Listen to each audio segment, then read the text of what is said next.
Hi, I'm Dave from Holy Scale Models. Thanks for coming back to the channel, and today is a little inbox review, if you like, of a kit that I've just picked up on eBay, and it's a kit that I want to build for a long time, and it's massive. The Airfix 1/72nd Rockwell B-1B bomber. Huge.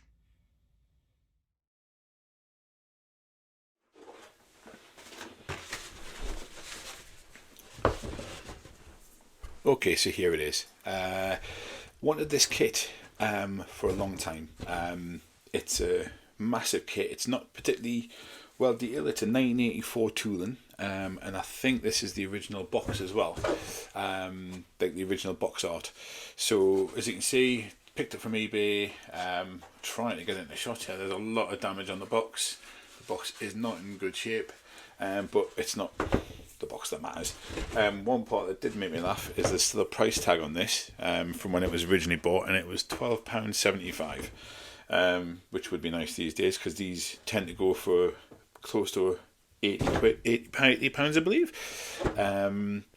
This one I got a lot cheaper. The reason I got it a lot cheaper is that it does not have any decals with it. So I have sourced some from a very generous man in Italy who saw my plea on Facebook. So I do have some decals come across. So Stefano, thank you very much for that. That was very much appreciated. So here we go. The top of the body. Okay, so it is an older kit. It's quite thick plastic. It's pretty much raised details, which is not ideal, but you know, that's what you get with an older kit. I don't think this has been retooled since 1984, 1983 is typed in according to scale meters 84, but yeah, 83 is sort of tagged in there. So I don't think anything's happened with this since. It's been reboxed a couple of times, but I think the last one was around about 2001, so it's still over 20 years since this was released, I believe. So yeah, this is absolutely huge. So comparison here, I have a 1/72nd scale Puma, which I'm working on at the moment, and that is the size of the fuselage without the tailpiece, without the nose cone. It is a big kit. What makes me laugh is that you can also get this kit in 1/48 from, is it Monogram or Revell, a couple of manufacturers. It'll just be huge, it'll be monstrous. I can't imagine why you'd want it that big. I'm struggling to get this one into the room at the moment. I do know there's a couple of kits at the moment that are 1 to 144 scale. I think one's by Academy maybe, and they're quite popular. But I really wanted to get this in 1/72nd, just because when it's in when it's on display when I finished it against other 1/72, it's going to be quite impressive. So yeah, that's the main fuselage there. The instructions, really old-fashioned Airfix instructions in a nice blue colour for some reason. Very nice. And yeah, this is like a fold out one before they started doing books and stuff. So there we go. So this is quite hard to zoom out a little bit. See what we can fit in here. So yeah, like I say, there's not a huge amount of detail to the model. So the cockpit itself is a base plate, a decal on there, a back plate, 2 bare seats, two crew, and a couple of control columns. The wings do actuate, and they've got some sort of pin in there to help you do that. And then over here you've got some sort of kind of like plug, almost like a bolt to help it move. It says you're going to need 27 grams of weight in the nose. I'm going to put in at least double that, as much as I can get in, because this is a big old piece of plastic, and it is quite thick, so I'll be putting more than that in. And again, it looks like the rudder doesn't move, but it looks like the ailerons do. The elevators, it looks like they move. Tail cone goes on there. Undercarriage, pretty straightforward. Engine gets built as a unit and then gets stuck on at the end. And then just the front undercarriage and the bomb bay, which looks like it's carrying a cruise missile. So yeah, pretty straightforward. And like I say, I don't have any decals for this, so I'm gonna have to get creative. So, like I said, Stefano in Italy has sent me some decals, which have got some squadron callouts on them. But what I'm probably gonna have to do is obviously just mask up and mark on the sort of the lines on the wings and things like that. The darker sort of lines that are on there. I'll have to source some extra USCF sort of reduced visibility signals as well. Insignia, sorry. So that's instructions. I've just bagged a few bits here, just obviously because there's quite a few bits and pieces. So I'm just going to zoom back in. Okay, so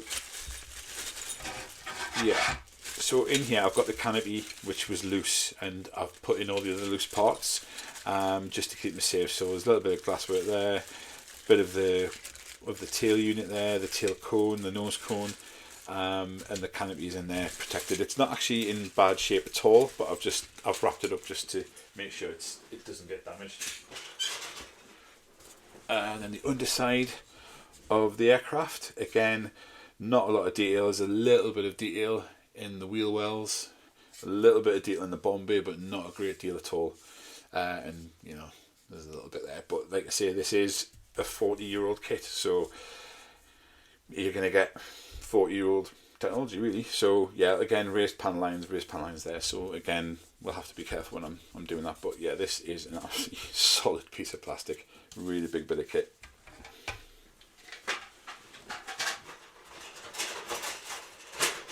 And the other sprues, that's still obviously some of the stuff on here is loose. I'm going to zoom back out again because it's too big.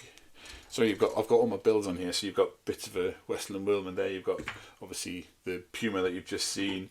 You've got bits of Puma over there as well. So apologies for that. So a couple of crew member. Oh, that one's lost a leg. I don't know if that's deliberate. I'm 2 feet. Oh, he's lost a leg on his feet. Okay. Don't think I'll be using him. I never put the pilots in anyway. And there's those pivot things for the wings. So the wing there. Tail unit. That's the sort of bulkhead that goes in behind the seats. 2 crew seats. Not much detail. And then on this sprue, so the engines are built as a unit. So again, see if I can zoom in a little bit for you. So in here again, there's not a huge amount of detail, and it is what is there is raised, but that's fine. We'll zoom back out, and the undercarriage doesn't look too bad actually. There's a fair bit of detail on that. I can do quite a bit of that weathering on that and make it look a bit sort of chomped up. The wings again, all raised detail. Another massive sprue. And the last sprue, obviously, with one part of the fuselage mission. So it looks like a crew access ladder, which looks like it's broken, but that's fine. Cruise missile, and all the wheels. So all these loose bits I do have in that bag that I've just put out there. A little bit of scratching on here, but that is nothing that can't be buffed out quite easily. And I'm tempted to get some new wheels for this, but I'll see what these are like. They look alright actually. They've got tread marks, they've got a reasonable amount of detail, so I might just go with that. So there you go, like I say, all these bits are loose. So there we have it. That's the Airfix 1/72 scale Rockwell B-1B bomber, and I'm really looking forward to seeing what this looks like when it's finished, because it's absolutely massive. Yeah, so there we are.